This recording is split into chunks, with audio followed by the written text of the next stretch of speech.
The following is a presentation of the Matt Talk Podcast Network. You are now tuned into the PA Power Podcast, College Edition, featuring Mason Beckman and Tristan Warner. PA Power Wrestling. Pennsylvania is wrestling. Welcome in, wrestling fans. You are now dialed into the PA Power College Podcast. As Jason Bryant of the Matt Talk Podcast Network said, I am Tristan Warner, joined by my main man, as always, Mason Beckman. Mason, we are finally up and running after 30 minutes of troubleshooting my microphone. Yeah, so we can add tech support to our resumes after that. Well, you can, because it took me 30 minutes to figure out that my microphone was plugged into the wrong jack, so. Happens to the best. You live and you learn. You live and you learn. Yeah, it's only a mistake if it happens again. Yep, which I'm sure it will. So, all right, man, let's roll right into it. So, news and notes on a recruiting standpoint. Josiah Jones, who's a two-time state finalist for Bishop McCourt, and he's number 13 ranked senior in Pennsylvania. He's headed to Oklahoma. So, he's headed out there to wrestle for Coach Roselli, and I guess Guerrero's the club coach. But he's out there with Roselli and Guerrero and those guys. So that's a big pickup for the Sooners. Luigi Yates from Cathedral Prep. He's the number 57 senior in Pennsylvania. He's headed to Gannon, so he's not going far. An Erie kid. He won't be going far from home. Quentin Milliken. He's the number 56 senior in PA. He's from Cumberland Valley. Originally Cumberland Valley, now Trinity. Three-time state qualifier. He's headed to Ryder. And then the other recruiting note would be that Travis Whitlake, who was originally committed to Penn State, and this is interesting that this happens now because there's been all sorts of talk about decommits and all this stuff with verbal commitments. But he's the number 2 recruit in America. He's a cadet world bronze medalist, number 1 kid in the country at 182. He decommits from Penn State, and he committed to Oklahoma State, I believe, right?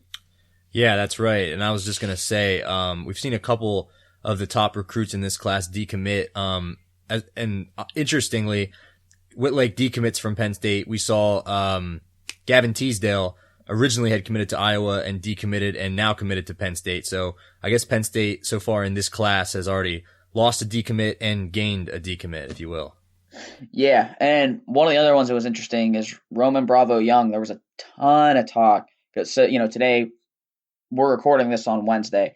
So today was National Signing Day, or, I guess the first day of the signing period.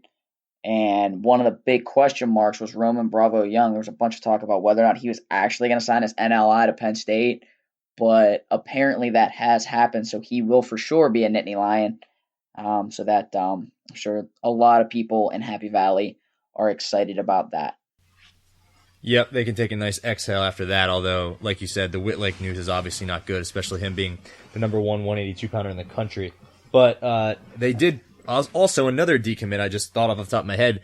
Michael Beard had originally committed to Northwestern, and now he's going to Penn State. So they're about the same weight class, give or take. So gain one, you lose one. Yeah, so Beard's a 95, right? I think he is up at 95 now. Over the summer, I think he might have still been ranked at 82. Yeah, but you're right. In the same wheelhouse. Probably both going to be 84, 97s. So a ton of stuff going on with guys committing and decommitting from Penn State. Staying in Happy Valley real quick before we really get into results. Nick Lee, who is a true freshman now, even though last year he spent the entire season training with the Nittany Lion Wrestling Club. That was actually his senior year of high school.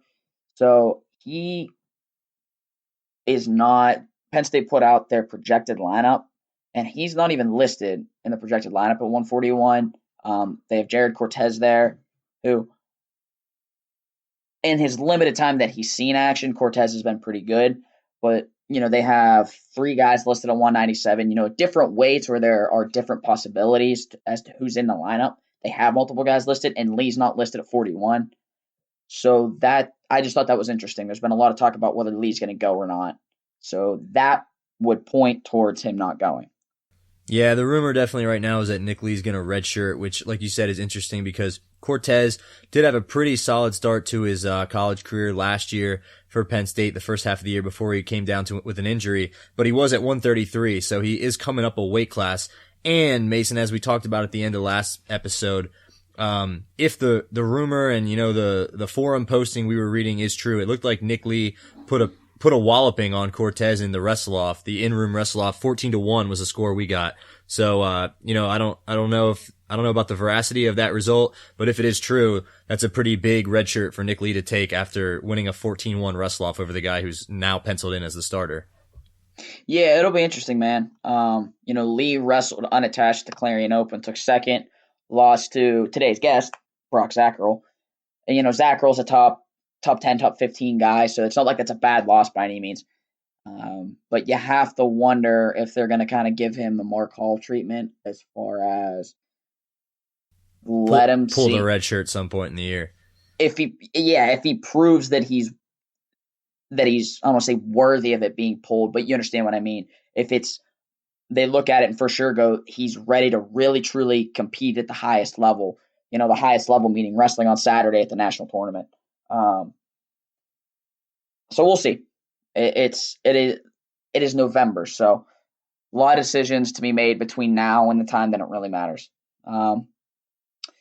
So last weekend, first weekend of competition. So the All-Star dual meet, some interesting results.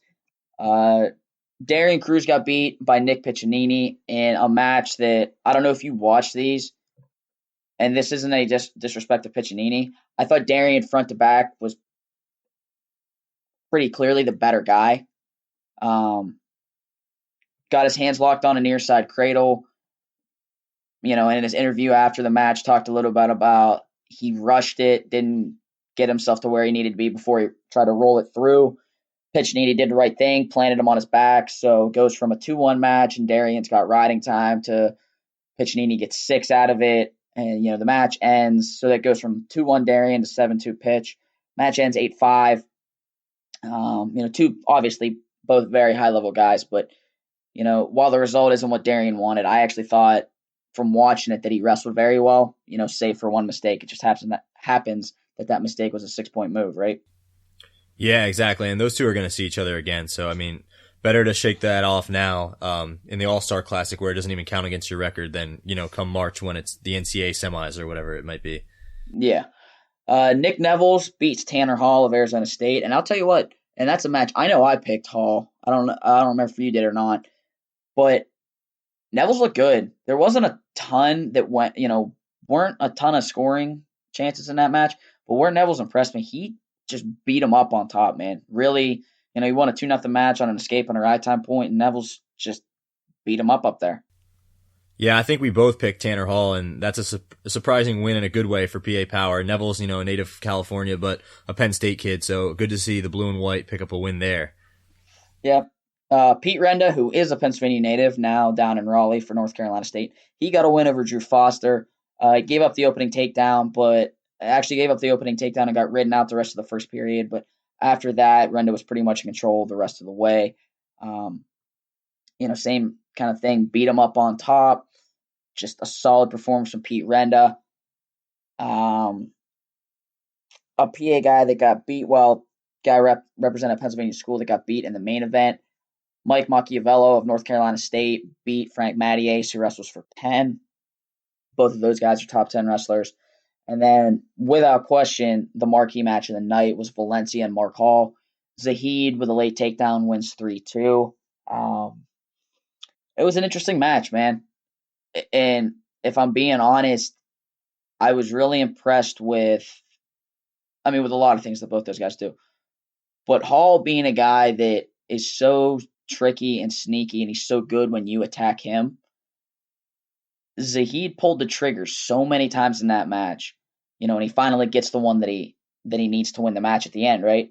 But I was really impressed with the fact that Zahid could pull the trigger that many times and not put himself in a bad spot.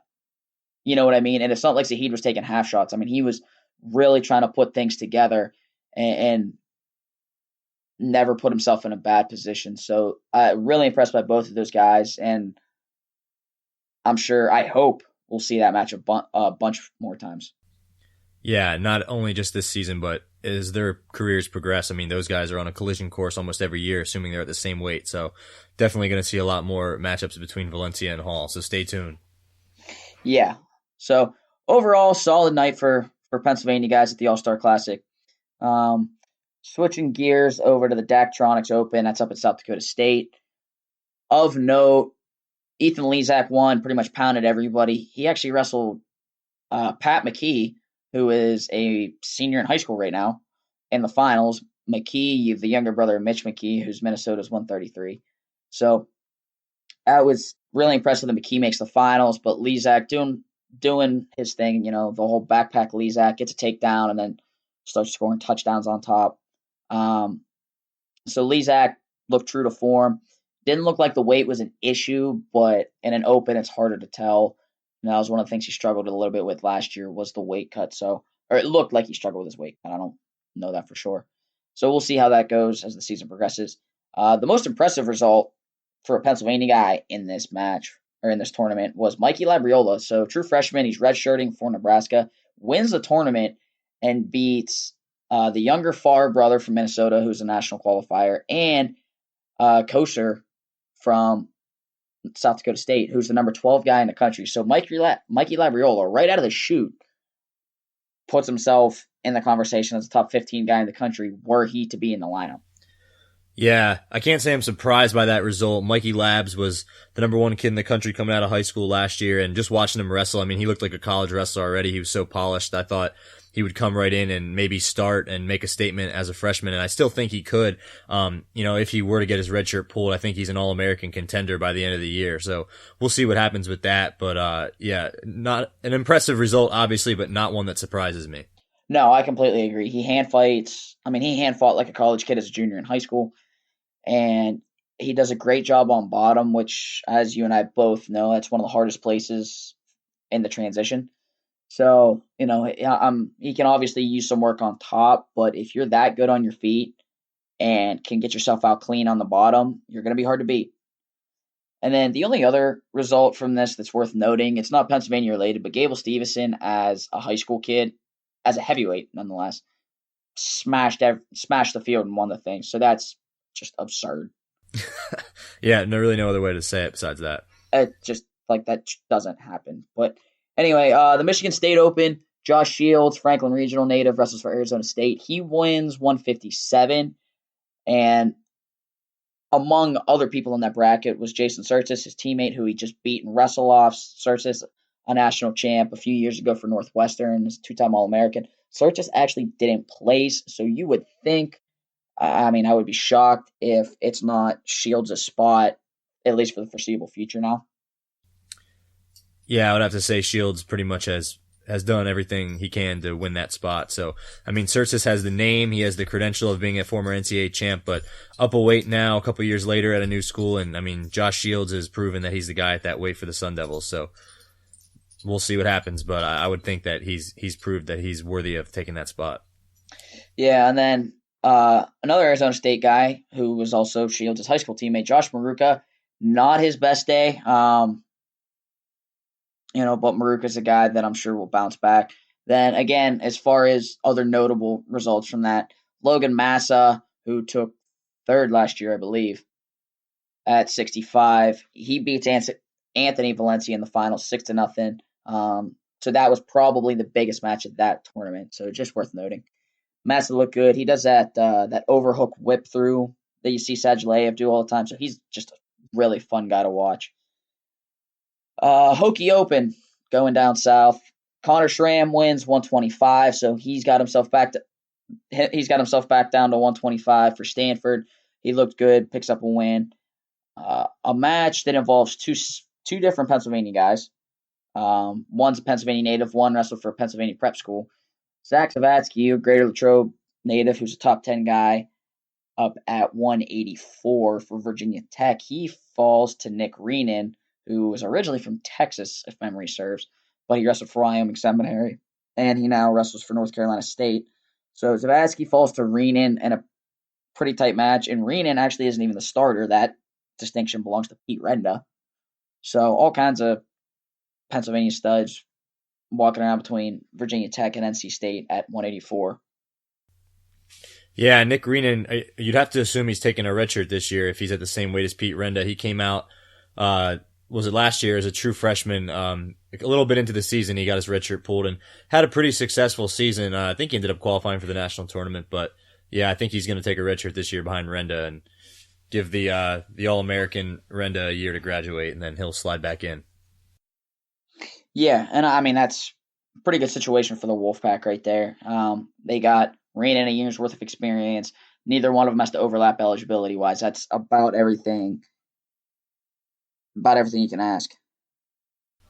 Yeah, also AC Headley, he was one of the guys we talked about in the beginning of the year, one of our first episodes about one of the best guys to follow on Twitter. He took the title at 141, so he's coming up another weight. I think he was at 133 last year, in and out of UNC's lineup, so good to see him taking a title at the Hokie Open for PA Power.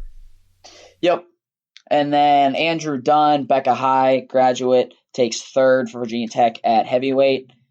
So that was all I had as far as marked results from the Hokie Open.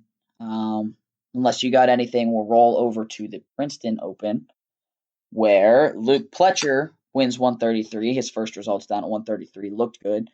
Had a bit of a revenge win in the semis, so he beat Nick Farrow, who's a Lehigh guy, who, if you guys remember, Farrow actually beat Pletcher in the quarters or the semis of the Junior World Team Trials not that long ago. So I'm sure that's a win that Pletcher, is glad to now have, glad to get back, right? But Pletcher looked good out there, was scoring points down his first time down at 133. Then, actually at the weight below that, Matt Parker at 125, younger brother Scotty Parker. Matt is redshirting this year for Lehigh. He wins his first college tournament at the Princeton Open, so that's cool to see. Matt gets his first tournament under his belt as well as his first W. Ryan Palmrinka, Lehigh guy, New Jersey native, but repping a PA school. He wins 141. And then Tashan Campbell, his first tournament in Ohio State singlet, Penn Hills native, pretty much trashed the field at 165. So pretty good showing for PA guys out of Princeton.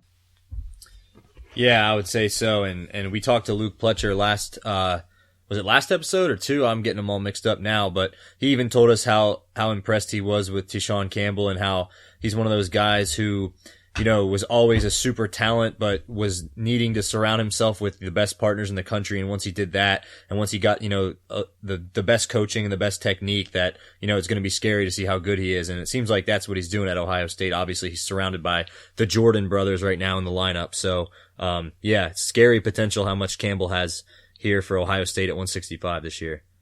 Yeah, anytime you're putting up football scores consistently, that's a pretty good thing. Tayshawn's out there kicking extra point, making the decision whether or not he wants to kick an extra point or go for two. So, Clarion Open, probably the one that I remember as like the inaugural Open tournament every year. So some really interesting results here. The biggest one by far, Zeke Moisey takes fourth.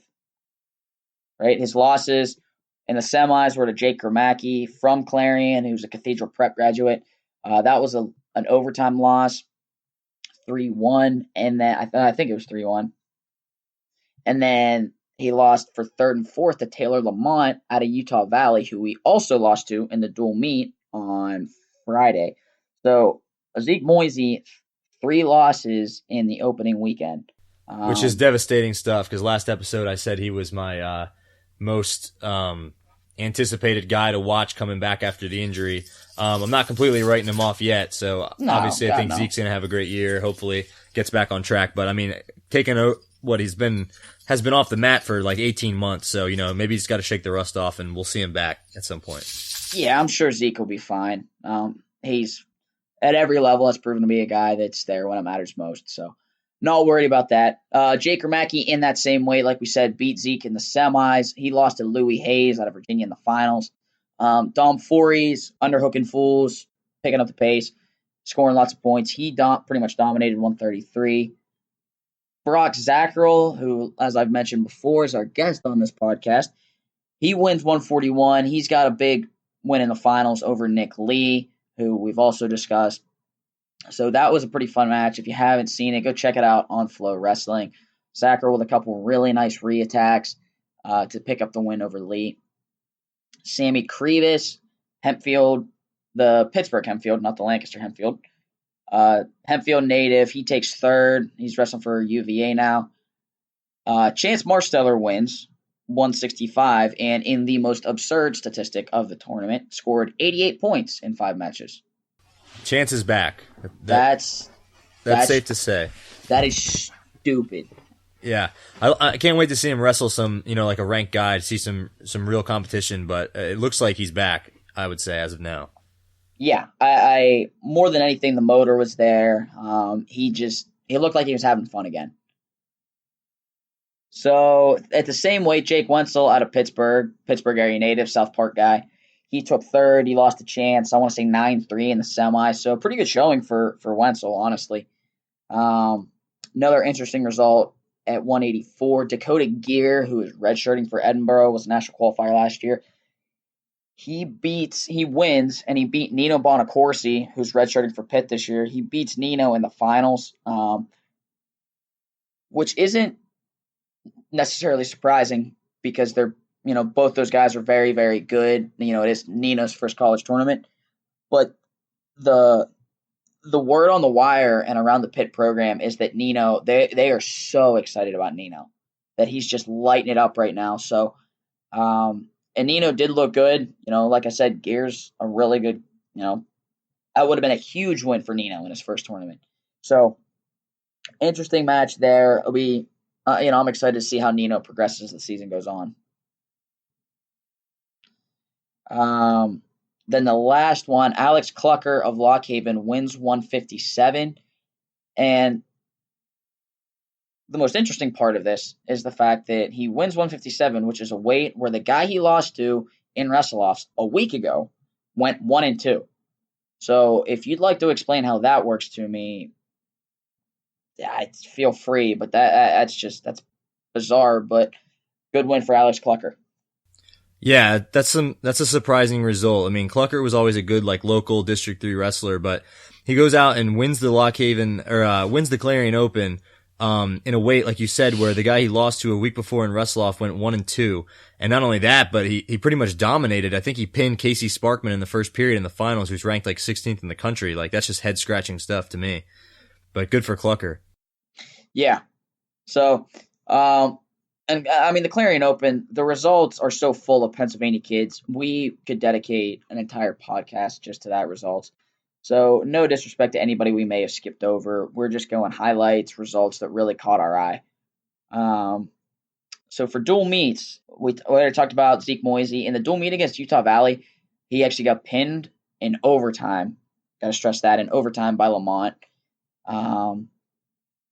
Results from around the state. Clarion also, so West Virginia lost to Utah Valley in that dual meet.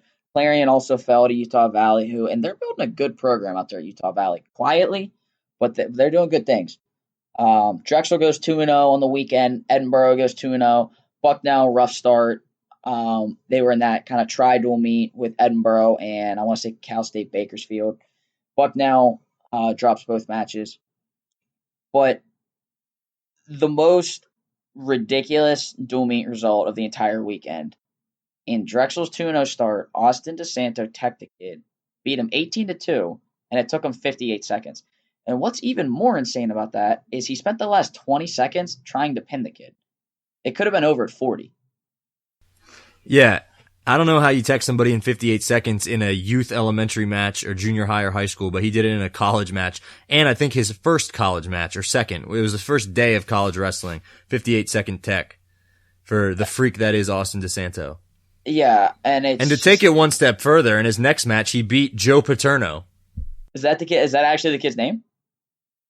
Yeah, that's what it said. I think it was LIU Post. He beat Joe Paterno. That's incredible. I had no idea. I wondered why that was in these notes.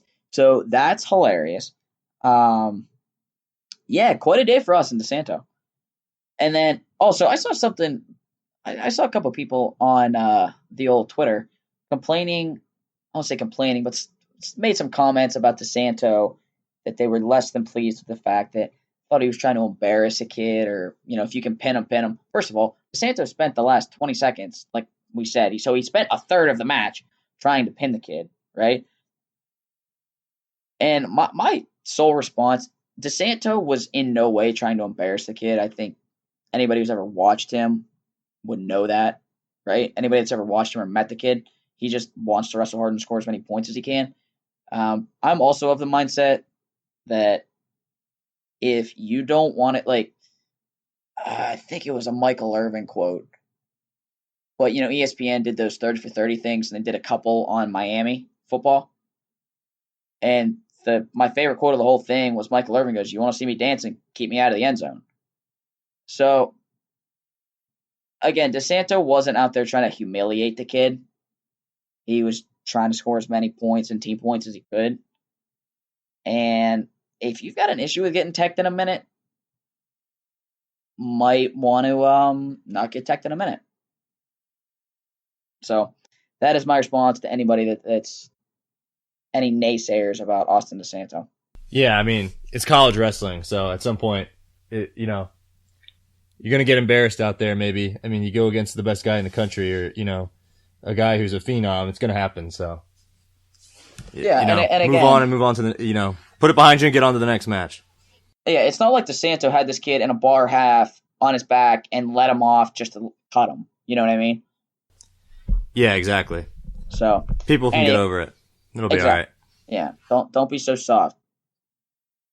So moving on, previewing this weekend. So this weekend slate, just to run through some things. Penn State got a couple of home dual meets. They are home versus Army today, so this podcast will come out on Thursday. Home versus Army tonight. That is the Penn State season opener. If you didn't know, Penn State is kind of okay at wrestling, so be interested to see them get on the mat for the first time. Then they're home versus Bucknell on Sunday. Couple of good matchups in that dual meet. You have Tyler Smith. He will wrestle. We already talked about the Nick Lee Cortez dynamic, but assuming it's Cortez, it'll be Tyler Smith and Cortez, which will be a fun one to watch. I'm interested to see how that goes. Cortez back on the mat. Or if they do send Nick Lee, it'll be interesting to see how Nick Lee fares. So either way around, 141 will be interesting in that dual meet. And then at 97, you've got Slay and Matt McCutcheon, which will be another one of two ranked guys. Yeah, I've got a buddy that I coach with and work with, Rustin Barrick, who wrestled at Bucknell, and he's been talking about this match for weeks. I think he's actually going up to watch it, but obviously he's got his Bucknell guys winning at 141 and 197 against Penn State, and I obviously picked the Penn State boys. Both of them are, unless it's Nick Lee, both, well, I guess Cortez isn't a PA kid, but there's a lot of PA kids. The Slay Kutch match is obviously an all PA battle, so you don't really have a horse in that fight, but, we'll see what happens. We'll leave it at that. He's convinced Bucknell's going to get at least those two weights. So I don't know. I could see a shutout. Did you just say a horse in that fight? Yeah, is that not an expression? I thought it was. It's dog in the fight. Horse in the race. There you go. Okay, there it is. Not very good on my idioms. Forgive me. Anyway, you can put that in the preview, Mason, that I said that. People maybe will listen to me then. Phenomenal. Hey, I was just curious if you intentionally said it or not. So Bucknell's other match for the weekend will be Lehigh. So Lehigh opens up their season against Bucknell on Friday. Once again, the premier match of that dual meet is 141, which will be Tyler Smith and Luke Karam. It'll be Karam's first dual meet in the Mountain Hawk lineup. A lot of people excited to see how he fares, especially versus a proven guy like Tyler Smith. Then on Sunday, the Journeymen Classic, whatever they call it now. So this is an interesting thing, by the way. Journeyman on Saturday does the Northeast This Duels. Journeyman Classic changes every year, I swear, Mason. Yeah, so every year prior to last year. So every year, yeah, like I said, prior to last year, it was just the Northeast Duels. You'd go up, you'd wrestle 3 dual meets, and you'd go home, right? It was a set thing, who you wrestled. Last year, they turned it into this situation where you can bring multiple guys at a weight, and they put them in pools, and there's an A pool, a B pool, and a C pool at each weight, and it's this big funky thing. This year, they're doing both. Saturday's the duels. Sunday is the thing where they have different pools at each weight. So Lehigh and Lock Haven are both going to be there Sunday. So just guys to watch at each weight here, running down through it. 25, Darian Cruz will be there. Sean Foz, who Darian beat in the quarterfinals at Nationals last year, and Piccinini will be there. So you could see that match again 2 weeks in a row. Would not be upset about that. 33, you got Scotty Parker, Jack Mueller, who was a national semifinalist and All-American for UVA at 125 last year. He's up a weight. David Terrell, younger brother of Josh Terrell. Or no, I'm sorry, flip that. Josh Terrell, younger brother of David Terrell. And let me tell you from personal experience, I've wrestled Josh. He's every bit as much of a nightmare as David. They are just horrible to wrestle. Yeah, those Terrells are pretty funky. I mean, it's not hard to watch it. Mason, you actually probably got to experience it, but from sitting there in the crowd watching those two wrestle, it's kind of hard to determine like what kind of game plan you even formulate wrestling those guys. If there even is one. Not really. You're kind of paranoid the whole time. It takes years off your life, man. And then the last guy at 133, I shouldn't say last, but actually the highest returning All-American here is Cade Brock from Oklahoma State. I'm going to be really interested to see if the match happens. Brock and Scotty Parker, they wrestled in the Scuffle finals last year, and it was a tie match when Scotty hurt his knee and had to default. So I'd really be interested to see that match again, both for just to see a rematch of that, and anytime you get to see two All-Americans, that's a match worth watching. 141, you got Kevin Jack, who's ranked, I want to say second in the country, second or third. You got Kevin Jack, and Dean Heil. So Jack and Heil, that could be a preview of the national finals. That I'd say that's worth watching. 149, couple of Oklahoma State guys that are pretty good. Boo Llewellyn, Gio Martinez. Martinez fell victim to the whole Boise State dropping her program ordeal, but he was an All-American there. And then Pennsylvania guys, you got Sammy Krivas and Court Schuyler. 57, Ian Brown and the aforementioned Plucker from Lock Haven. That's a phenomenal last name, by the way. 165. Clucker, yep, that's a great one. That's an incredible last name. 65, you've got Chance, the Lehigh trio of Cole Walter, Drew Longo, Gordon Wolf, and then Chandler Rogers out of Oklahoma State. So a Marsteller Rogers match would be awesome on so many levels. Yeah, Chance going up against his former teammate there, even though they were at different weight classes in the lineup, at least, Chance and him had to have some battles in the room, so that could be very interesting. Yeah, plus they're both guys that in their own way are so much fun to watch, so that'll be interesting. 74, you've got Jordan Cutler from Lehigh, Jacoby Smith, the JUCO transfer that's at Oklahoma State now, and Will Shaney from UVA, who's a top 20 guy. 84, Ryan Price, Pete Renda. That match, if it happens, will be a ton of fun. Neither one of them are necessarily guys that light up the scoreboard, but both fundamentally extremely good and both top 8 guys. So be a great match. Both Pennsylvania natives, who I don't think, well, I don't know, Price is District 4, and I guess they grew up a pretty good distance from each other. But either way, both Pennsylvania guys, would love to see that matchup.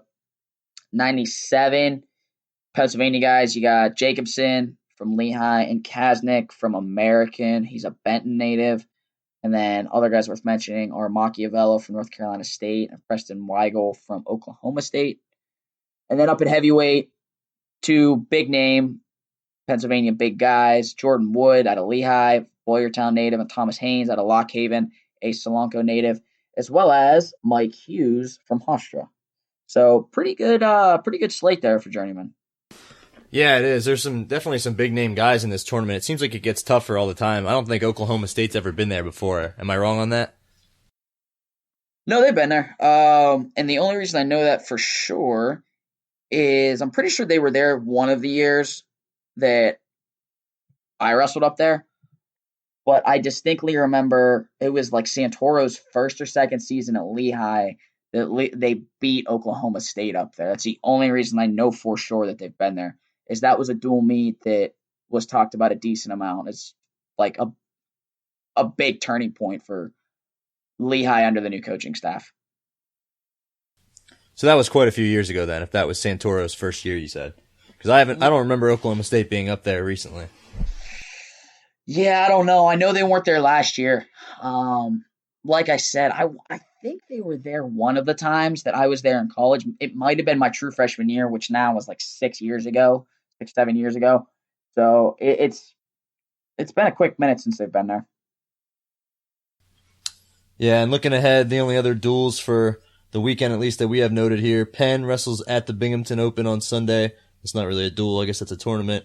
And then Pitt and Edinburgh will be at the Eastern Michigan Open on Saturday. And then looks like the East Stroudsburg Open takes place on Sunday, which isn't really a tournament where a ton of starters go, but that's kind of like when we talked about last episode with the Clarion Open, where you'll see a lot of guys that are fresh names from the PA high school wrestling circuit that will be in action, most likely unattached as they're redshirting, but see a lot of familiar names in that tournament, I'm sure. Yes, for sure. You see a lot of matches, a lot of results from that tournament that when you look back on 3-4 years later, there'll be matchups that both guys went on to be multiple-time All-Americans or that sort of thing. So that, like you said, that's kind of a glimpse into what's coming in the next few years. And then Drexel, they're going to hop on planes, trains, and automobiles. They wrestle at SIUE, which is Southern Illinois, Edwardsville. They wrestle there Friday, and then at Iowa State on Sunday. So interesting that they're doing that road trip right away. I feel like normally teams do those big, long road trips sometime over winter break, so there's not classes going on. Although I don't know Drexel's academic calendar, so they may be off right now in some way, shape, or form. But I almost feel like that's a smart thing to get the road trips like that out of the way early. I don't know, sometimes late time of the year, if you start going on those trips, I know, speaking from my own personal experience, it could have been coincidence, but we took a late road trip my fifth year senior year. It was, I think, in February or like late January. We went to Northern Illinois and Northern Iowa, wrestled them back-to-back days, and that's when I tore my labrum in my shoulder one of those matches, and it just was one of those grueling road trips in the Midwest. Don't have fond memories of it, so I almost feel like it might be smart to, take the road trips early in the year and then, stay closer to home with your like in Drexel's case, the EIWA schedule later in the year. And it's not surprising that Drexel's going out to Iowa State for, as their head coach, Acevedo, wrestled there, so kind of makes sense that they'd have a dual schedule with those guys. Yeah, the only caveat, I guess, to that would be the fact that Iowa State's coaching staff is all Iowa grads. So, it would be interesting to see what Azevedo's relationship is like with those guys. Not to say it would be bad, but true. Good point. By the way, how miserable were some of those? I mean, the road trips could be a ton of fun, but man, I remember my redshirt sophomore year, we wrestled at Oregon State and then at Boise State, and we were flat against Oregon State. There was no excuse for it. We just wrestled terrible, and that was as bad of a post-match speech as I've ever been part of. We got laid in, and we deserved it. We got laid into pretty bad, and then. I was going to say real quick, it's like people kind of underestimate the road trip factor. I mean, like in football, you think about it, the away team is always almost like an underdog, or at least they're looked at as having such a disadvantage. But people kind of forget about that when you watch wrestling. You just think everything's the same for both guys.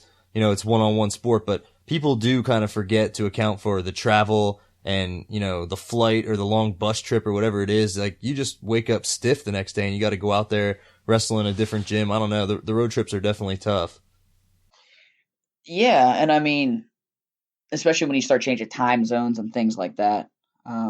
But yeah, so we just got the snot kicked out of us against Oregon State, and the worst part was the next day we hop on a bus and went to Boise, which is a hilarious story in and of itself, because somebody informed us that the bus ride to Boise would be like 4 hours. It's like a 10-hour drive, right? So that aside, that bus ride, there were parts that were a little uncomfortable because our coaching staff was still not thrilled. Let me say this. I will say one thing. I'll say two things, actually. One, the road trips always seem worse when they're going to the Midwest. sorry to all my Midwest friends, but the Midwest is not a good place. It's so true. There's nothing there. Not a good place. And the second thing I'll say is that the road trips are a lot more fun when your career is over and you get to go on the trips as, like a post-grad or like an SID, like in the media like I was, where you didn't have to cut weight, you didn't have to actually wrestle, you just kind of went along for the ride. I will say the road trips are a lot better when you're in that position as opposed to the starving, thirsty wrestler who has to go out and compete. Yeah. And I'll tell you what, man, there were some road trips that were blast and there were some road trips that were miserable. You know how it is. You kind of live and die by performances on road trips because you can't get away from anyone. Worst one ever, without a doubt, the Oklahoma duel my true freshman year. So they drew where we started, what weight started at. So we started at 65, right? We win the first 5, right? So we're rocking and rolling going to halftime. We lose the last 5 matches. I got neutral pinned. And neutral pinned. Is that like the rule that they just made this year, like the sit back in the scramble type position? Yeah, and I've never watched the tape. I never will. Was it Cody Brewer? No, although I did wrestle with him there my 5th year and got majored. So, sorry to make you relive that, dude. Dual meets in Norman, Oklahoma. Screw that place. It's a nice. I told you it's the Midwest. I don't know if you consider Oklahoma the Midwest, but don't get me. It's absolutely the Midwest. It might be like the South Plains or something. It's the Great Plains. It all looks the same. Yeah, there you go. Great Plains. Yeah, Norman, Oklahoma, not a good place for me. I wrestled there twice. I gave up 10 team points. Not good. Who was the one who majored you? Brewer. And then who defensive pinned you? Jordan Keller was his name. He was ranked like 10th. I mean, the kid was good. It was a nothing match. I got lazy at the end of the first period and decided not to down block when he shot and just draped over top of him. And, I mean, I'm not going to make excuses. It was 100% my own fault. But what I will say about the call was, when you're pinned, like, when you're close. You know what I mean? And the whistle blew. I heard the buzzer go and I heard the whistle blow. I had no idea the match was over. Like, I had no idea that I got pinned. Because in my head, like, I was never close. And I got up and walked back to the middle, and Keller had his headgear off and put his ankle band down. I was like, wait a minute, what is going on? What year did you say this was, Mason? True freshman. So Jordan Keller. I don't remember that name at all. Was he an All-American or anything? No, I think he went like 2-2 that year. I mean, he was pretty good. He was if memory serves, he was a pretty big 33. But I also was kind of a tweener between 25 and 33 that year. But yeah, so that was the worst, right? So this road trip continues to get worse. So we leave, go to get on the flight. Steve Lomangino, who's our SID. Yep, still get emails from him. Not sure why. We accidentally left Lomo in Norman, so one of the vans had to turn around and go get him. Right? So Santoro's van has to turn around and go get him. I'm in Brad Dillon's van. I don't know where Hughes' van was, but Hughes' van got lost on the way to the airport. We get lost on the way to the airport, almost run out of gas. By the time we get to the airport, there was some scheduling error when the whole trip was set up. Missed our flights took off when the dual meet started. So then half of us have to fly through. Our group had to fly through Memphis. One group had to fly through somewhere else. We had to Home Alone sprint through the airport. We were home alone and through the airport. It was Mason Culkin. It was so bad, dude. Macaulay Beckman running through the airport. The only thing I was thankful for is that I somewhat avoided. There was so much going on that I didn't get completely torn apart for getting pinned like an idiot in the moment. You were able to kind of shift the blame or the disgust to something else. I like it. Yeah, well, I just stayed out of the way. Probably the best thing to do in that circumstance. Yeah, because if I'd have said anything, I would have just gotten chewed out. Which, again, rightfully so. And then I don't know. There's actually a lot of hilarious stories from that road trip, but one of those things you look back in hindsight and it's like, oh man, that was such a hilarious disaster. Yeah, plenty of those stories. I can tell you that. And then I'd say probably the funniest road trip we ever had. The Cornell duel senior year was hilarious. We got snowed into our hotel. That was the weekend. Remember that absurd snowstorm that put like 36 inches all over the East Coast? Wasn't that just like 2 years ago? Yeah, that's what I mean. That was my 5th year. And so we go up, we beat Cornell, which was awesome. And then we got snowed into our hotel and all this other stuff. And we got back to campus. All of Bethlehem was shut down. Like, you couldn't drive. It was insanity. But that was probably one of the funnest road trips just because, again, we've won. And all the random stuff we did to kill time, and we're having snowball fights. And, it reminded me of one of those car trips you take with your dad and, your brothers or your friends when you're kids and end up having snowball fights after weigh-ins.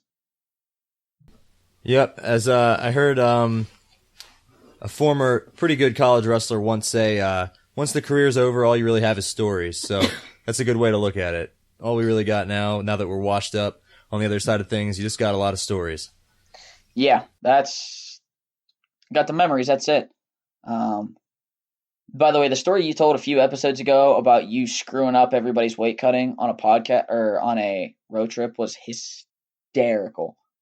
I'm not even sure what you're referring to there. About how you don't get back, like you don't get a pound on back-to-back. Oh, my coach, Cerritos, yeah.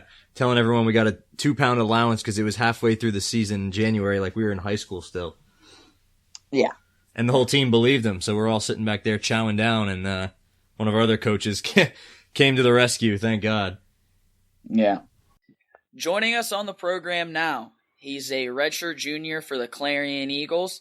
He was a state champ for Brookvale High School, a true Pennsylvania stud representing Pennsylvania Power. He won the title at the Junior World Team Trials a few years ago.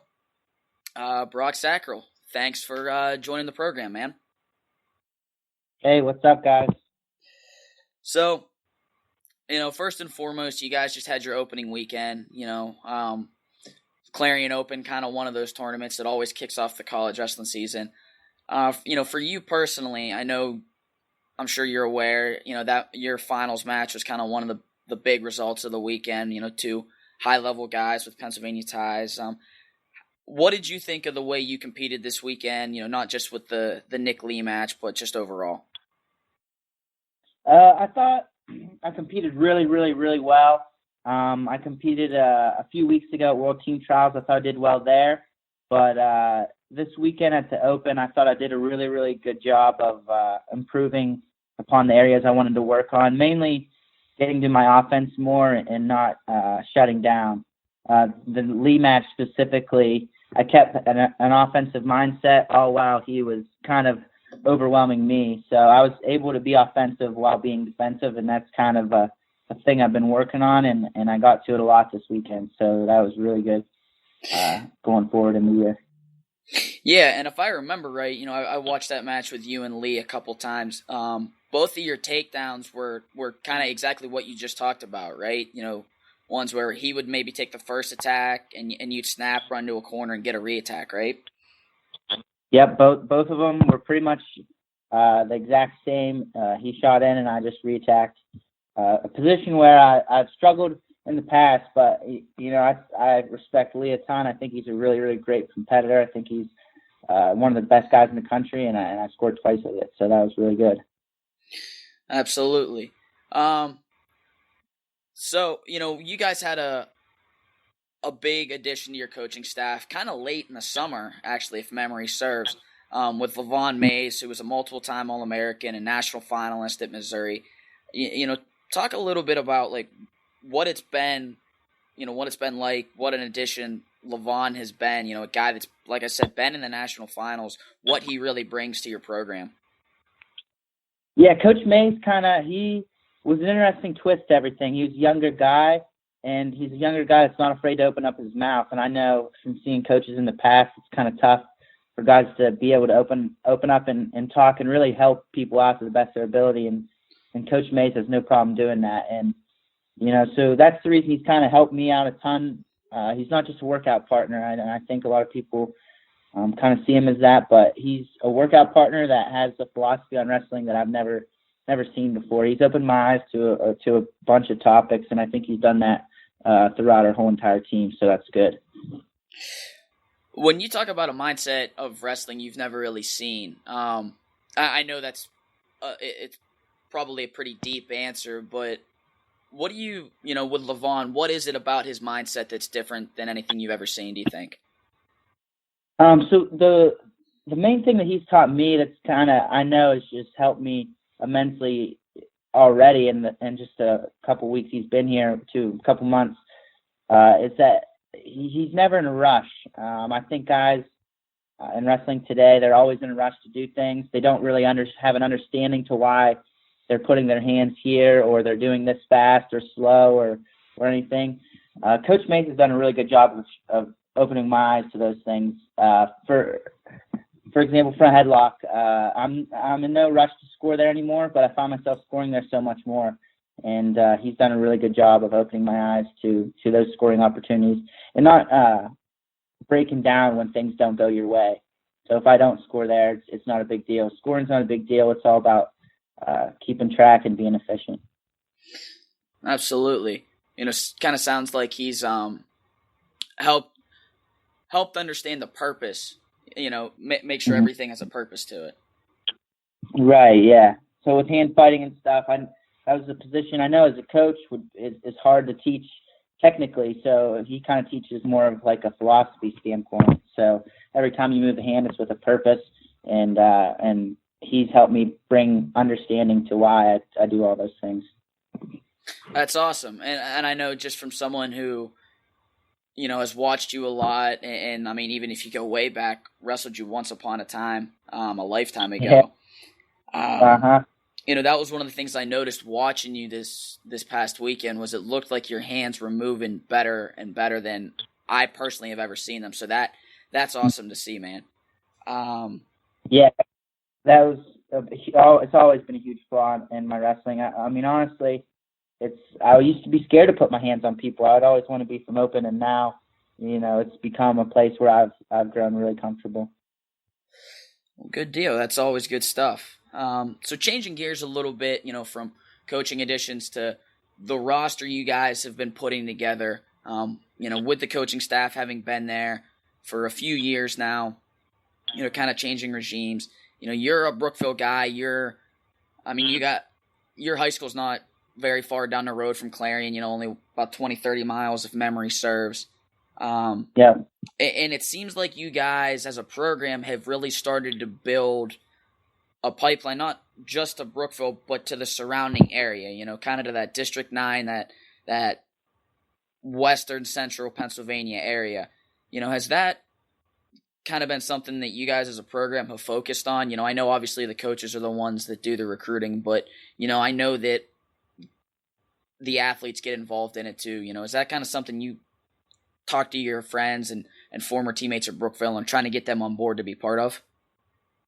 Yeah, no doubt. When I came here to Clarion 4 years ago now, there wasn't a huge culture. There's coaches changing year in and year out, and even a coaching change whenever I was here.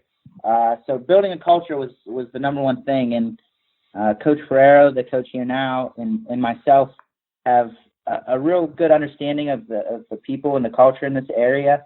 And so we, simply just tried to come and incorporate it into our program, and that pipeline to District 9 and the surrounding area, even in the region, has helped us build a culture that's more reliable and stable. And it's kind of put us in a situation where we're not just a wrestling team anymore. We're a big, huge family. So it's always been a good thing. You mentioned coaching changes, and I know that there was, like you said, a lot happened in a span of about 2, 3, 4 years there. When you were getting recruited, or I guess, kind of talk us through what it was like for you getting recruited and then experiencing a coaching change, what all of that was like.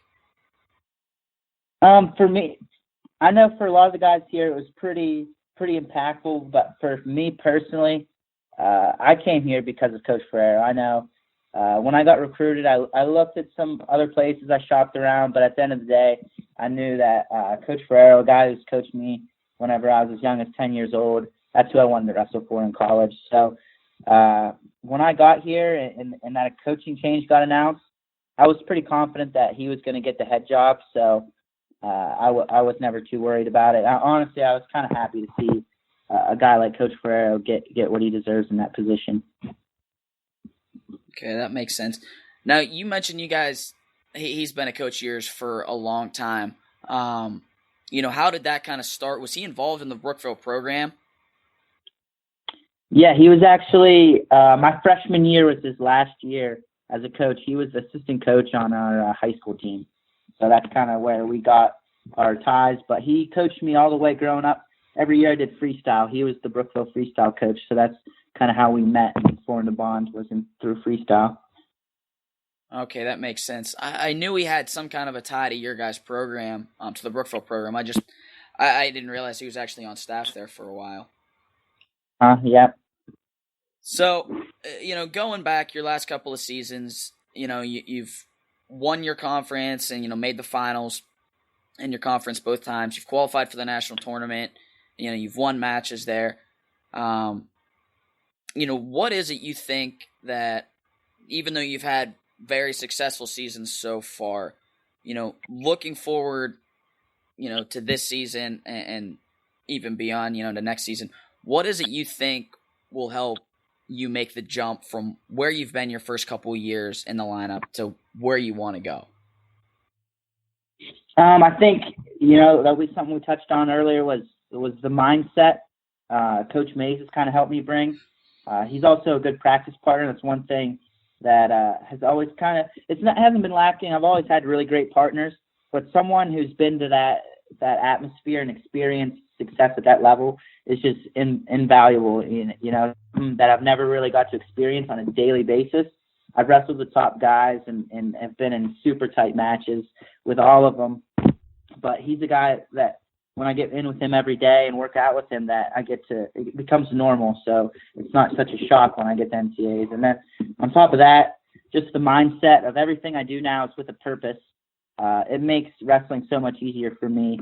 And it makes me, in these tight matches, like, for example, Nick Lee, or even in the semis against a tough guy like Cole Weaver from Indiana, it makes these matches a lot easier for me and a lot more normal. It's not a big deal to me to be in these tight matches anymore.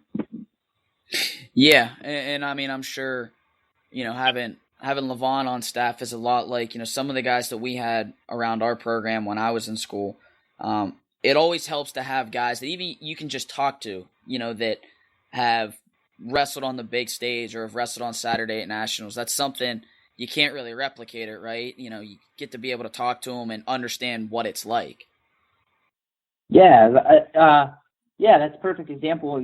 Sometimes it's as silly as how much sleep you get in the night or you take naps during the day. Those are all things that sound silly in theory, but we all think about it. And to have him kind of talk about his regimen and just how he lives and those silly things like that, you realize how normal these guys are and how close you really are to being at the top. Yeah, absolutely. So we've mentioned freestyle stuff a couple times already. A couple years ago, the situation you ended up in, you win the junior world team trials. You have to go through the wrestle off out at the was it at the training center or it was at a training camp? I remember. Yeah, it was at the training center at the training camp. So it was actually a really cool experience. Yeah. So, and I know that didn't work out the way that you would have wanted to, but going through that whole process, getting to train with those guys at the OTC. Talk a little bit about that. I mean, what that was like. I mean, that's something that I've never done. I've always really been curious about. What was that like being around those guys and being part of that training environment? It was really special. It was a vacation that I'll never get to experience again until I go out there. go back out there. But I really enjoyed it because growing up at Brookville, we've always taken a great deal of importance on philosophy of wrestling. And to go out there and see guys like Gavin was a guy I loved listening to out there. Jake Herbert was awesome to listen to, and David Taylor, those guys. I would just kind of sit on the wall after practice and listen to them talk about wrestling and positions. And I learned so much out there that I'll never take a growth technically like that again, I don't think, in my life. So that was a real cool experience. And just seeing Colorado as a whole was an amazing place. I'll take it over the beach any day. It was a really, really cool experience, and I got to meet a bunch of new people. And there was a bunch of famous people there too. Actually, I saw Michael Phelps for a brief second out there too, which was kind of cool. It was an experience I'll never forget, even though it was kind of a little bit unfortunate.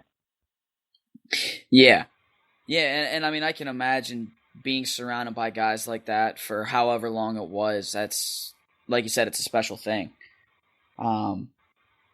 So I guess really my last thing here is, now that we're rolling into the season,